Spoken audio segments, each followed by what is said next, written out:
Yo la team, j'espère que vous allez bien, que vous avez passé un excellent samedi. On se retrouve ce soir pour une nouvelle vidéo de pronostic sportif avec au programme forcément les rencontres de dimanche et trois combinés à vous proposer avec toujours la même technique. Si le premier passe, on stop. S'il passe pas, on joue le deuxième, etc. Ça permet de faire seulement 1 sur 3 pour être en bénéfice. Je vous l'ai dit hier, il y a clairement urgence sur la bankroll qui est juste en dessous dans la description.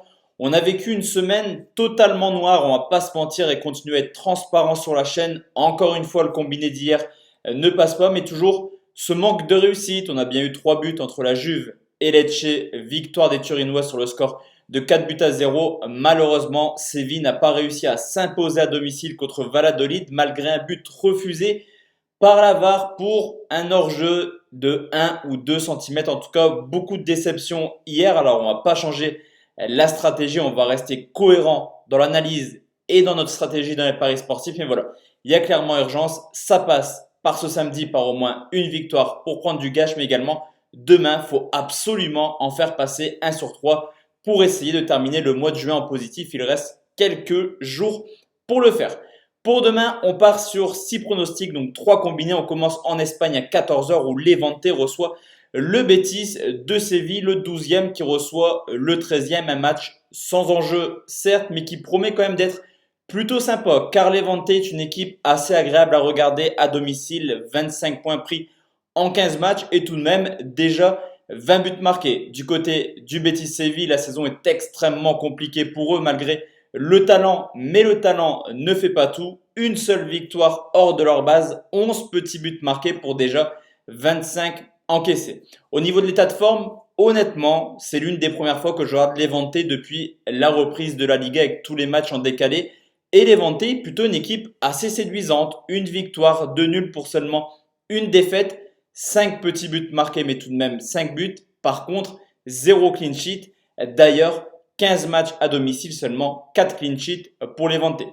Du côté du Betis Séville, clairement, eux, ils me déçoivent de semaine en semaine. Une seule victoire contre l'Espagnol Barcelone, un nul pour déjà 2 défaites et 5 buts encaissés. Et on a également dans cette rencontre 2 équipes plutôt prolifiques. Levante tourne une moyenne de 2,6 buts en championnat, 17 fois sur 31, au moins 3 buts. Idem du côté du Betis Séville, sur les 31 matchs de Liga, 19 fois on a vu au moins 3 buts. Levante est plutôt plaisante à avoir joué à domicile et encaisse du but. Du côté du Betis, sur le terrain, il y a quand même des gros talents. On n'est pas à l'abri d'un exploit individuel, mais également une équipe qui encaisse pas mal de buts. Je vois du but dans cette rencontre et je vais partir sur un plus de 2,5 buts côté 1,66. Je combine cette rencontre avec Sheffield qui reçoit Arsenal, les quarts de finale de la Coupe. C'est l'une des dernières chances pour les deux équipes d'aller en Coupe d'Europe l'an prochain. Sheffield est plutôt à l'aise chez elle. 7 victoires, 3 nuls pour seulement 5 défaites. Quatrième meilleure défense avec 13 buts encaissés. Du côté des Gunners, c'est un petit peu l'inverse. Une équipe qui a pas mal de difficultés hors de leur base. Certes, ils restent sur une victoire 2-0 à Southampton où on n'a pas vu grand-chose. Cette année, en Première Ligue, Arsenal est plutôt dans le dur à l'extérieur. Ça perd très peu, seulement 3 défaites, mais ça gagne peu. 2 victoires et déjà 8 matchs nuls. La force offensive d'Arsenal à domicile ne se ressent pas à l'extérieur, seulement 17 buts marqués. Au niveau de l'état de forme, clairement, on a 2 équipes qui produisent actuellement un football complètement dramatique. Sheffield en a pris 3 à Manchester United et n'a rien montré. D'ailleurs, depuis la reprise, un nul, 2 défaites pour Sheffield et 0 but marqué, idem du côté d'Arsenal. Certes, il y a eu cette victoire à Southampton, mais dans le jeu, c'était pas non plus emballant. Une victoire qui met fin à une série de 2 défaites de suite contre City, mais également contre Burnley sur le score de 2 buts 1, Brighton plutôt 2 buts 1.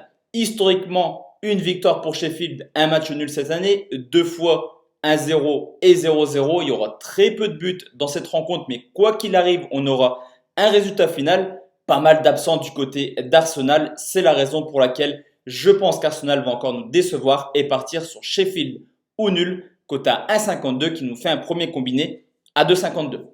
Deuxième combiné, on se dirige en Italie où le Milan AC reçoit l'AS Roma, le 8e qui reçoit le 5e, une équipe du Milan qui à domicile est extrêmement moyenne, 17 points pris en 13 matchs, seulement 4 petites victoires pour 13 buts marqués et qui fera encore une fois sans son attaquant vedette Zlatan Ibrahimovic. L'AS Rome, que ce soit à domicile ou à l'extérieur, c'est le même délire. Une équipe plutôt cohérente cette année qui possède tout de même la quatrième meilleure attaque avec 25 buts marqués et qui a tout de même remporté 7 victoires, fait 3 nuls et perdu seulement 3 fois à l'extérieur cette année. Les deux équipes restent sur une victoire sur la reprise de la Serie A. 4 buts 1 pour le Milan AC à Lecce, une équipe de Lecce qui perd toutes les semaines. Une victoire qui met fin à une série complètement noire pour le Milan AC. Avant la fin de la Serie A, il restait sur une seule victoire sur les 8 derniers matchs, toutes compétitions confondues, au contraire de l'AS Rome qui certes a pas mal galéré pour battre la Samp sur le score de 2 buts 1, mais qui confirme un renouveau après un début 2020 complètement catastrophique. 5 derniers matchs, 4 victoires, un nul également, une qualification en huitième de finale de l'Europa League. Historiquement, il n'y a pas de tendance. Les 10 derniers matchs ont vu Milan s'imposer 4 fois 2 matchs nuls pour 4 victoires de l'AS Rome. Cependant, je pense que intrinsèquement, l'AS Rome est largement supérieur cette année au Milan AC. On va partir sur une double chance et je vous propose AS Rome ou nul côté 1,42. Je combine cette rencontre avec un match en Autriche où Salzbourg reçoit Hartberg, le premier qui reçoit le cinquième. C'est le match pour le titre pour une équipe de Salzbourg qui caracole en tête et qui enchaîne les grosses prestations à domicile. 11 victoires en 14 matchs, 52 buts marqués, alors que Hartberg a pas mal de difficultés à l'extérieur. 20 points en 14 matchs, plutôt cohérent, mais surtout défensivement où Hartberg a déjà encaissé 35 buts. Salzbourg est extrêmement chaud en ce moment. 7 matchs depuis la reprise, 5 victoires, 2 nuls, 25 buts marqués, dont 7 à Vienne la semaine passée. Au contraire d'Hartberg qui certes, comme je vous l'ai dit, est plutôt cohérent dans ses résultats. 3 victoires pour 4 défaites en 7 matchs, mais qui a toujours ses problèmes défensifs avec 17 buts encaissés. En parlant de problèmes défensifs, les deux équipes se sont rencontrées 3 fois cette année. 2 fois en championnat, également une fois dans cette phase de groupe championnat. Énorme ce qui s'est passé. Salzbourg a tout simplement marqué pas mal de buts. 7-2 lors de la première journée, 2 buts partout lors du retour. 6-0, c'est complètement démentiel. Salzbourg ne cesse de marquer des buts contre Hartberg.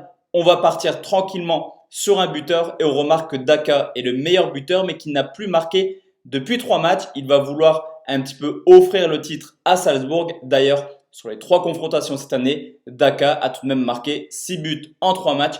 Le but de Daka, c'est très peu coté, mais je pense que c'est plutôt un pronostic safe. C'est coté à 1,31 et ça nous fait un deuxième combiné à 1,86. Et enfin la team, le dernier combiné, on se dirige en Espagne où l'Espagnol de Barcelone reçoit le Real Madrid, le dernier qui reçoit le deuxième. À l'heure où je vous parle, le Barça fait match nul 2-2 contre Vigo, donc le Real peut prendre seul la tête en cas de victoire, surtout que l'Espagnol est tout simplement la plus mauvaise équipe à domicile. Seulement 2 victoires en 15 matchs. La 19e attaque et la 20e défense, alors que du côté du Real, c'est totalement l'inverse. La meilleure équipe à l'extérieur, la meilleure attaque à l'extérieur, également la meilleure défense à l'extérieur. On rajoute à cela l'état de forme de l'Espagnol. Certes, ils ont battu Alaves 2-0, mais une victoire qui nous a clairement trompé. L'Espagnol continue à enchaîner les mauvaises prestations. Un nul, 2 défaites sur les 3 derniers matchs avec un calendrier complètement démentiel pour la fin de saison. La Sociedad, le Barça et Valence. Clairement, l'Espagnol doit absolument prendre des points. Ils ont 8 points de retard sur le 17e. Du côté du Real, c'était pas emballant au début, mais ça gagne. 4 matchs, 4 victoires, une équipe qui monte tranquillement en puissance. 10 buts marqués portés par un Sergio Ramos en feu et un Benzema qui est également assez impressionnant depuis la reprise. On rajoute à cela le fait que statistiquement sur les 10 dernières rencontres entre l'Espagnol et le Real, il y a tout de même 8 victoires pour le Real. Tout porte à croire que le Real devrait s'imposer facilement. La cote est intéressante. Je la prends directement. Victoire du Real, c'est coté 1,40.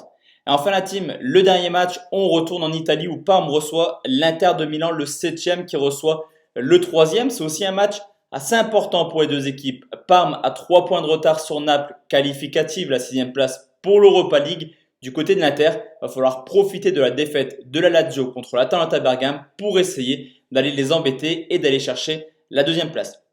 Parme à domicile, c'est tout rien. 13 matchs, 6 victoires, 6 défaites. C'est une équipe qui marque très peu, 11e attaque avec 17 buts et qui encaisse très peu de buts également. On voit rarement beaucoup de buts. À Parme, c'est d'ailleurs l'équipe la moins prolifique à domicile. En 13 matchs, seulement 3 fois au moins 3 buts. Cependant, c'est totalement l'inverse du côté de l'Inter.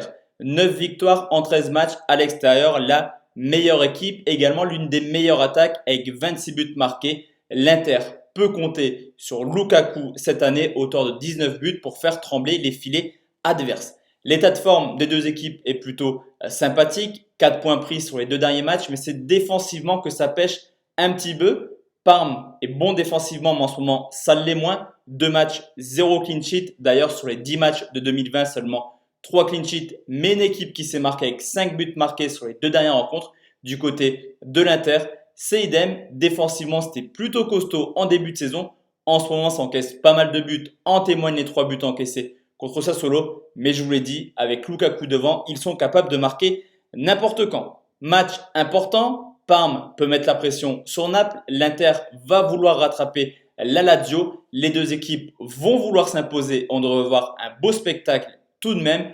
Plus de 2,5 buts, c'est coté à 1,72 et ça nous fait un dernier combiné à 2,41.